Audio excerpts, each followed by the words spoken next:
When it comes to renowned painter Vincent van Gogh, most people think of Starry Night or maybe a display of sunflowers. But more than 135 years after his death, his work is still being talked about and shared today. Fox 13 photojournalist Barry Wong gives us a sneak peek at a new exhibition that uses today's technology to highlight his classic work.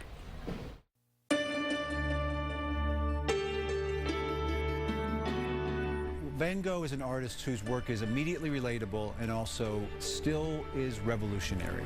His brushstrokes and his use of color and his use of composition immediately call to us emotionally.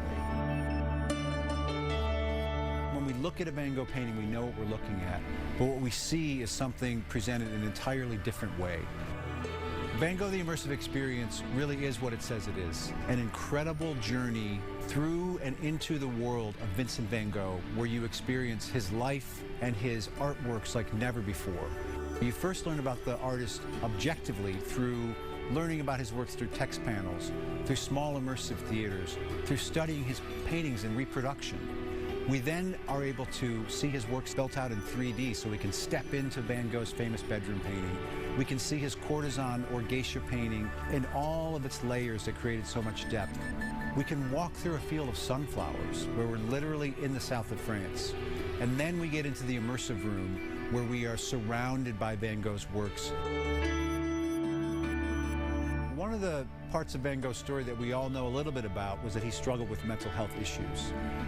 What we ask in this exhibit is, if the tools had been available today in Van Gogh's time, would he have been able to live a longer life, a more fulfilling life, and created so many more artworks for us?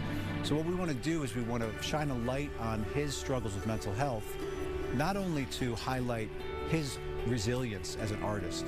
He really did focus the pain he felt into creating beauty. That was his outlet. Art was his outlet for all that pain he felt. But we also want to create awareness for those who are struggling with mental health issues, that there are ways to deal with those issues, to address those issues, to live a more fulfilling life. Our hope when someone comes to Van Gogh, the Immersive Experience, is that they'll come away with a deeper understanding of the artist himself, but also that they'll come away with a connection of the artist within them as well, who's been awakened through such an incredible experience. That's a whole new layer in discussion, just beautiful art. Van Gogh, the Immersive Experience, is located on Dale Mabry near Steinbrenner Field. The exhibition opened today and is open every day other than Tuesdays. We'll stay right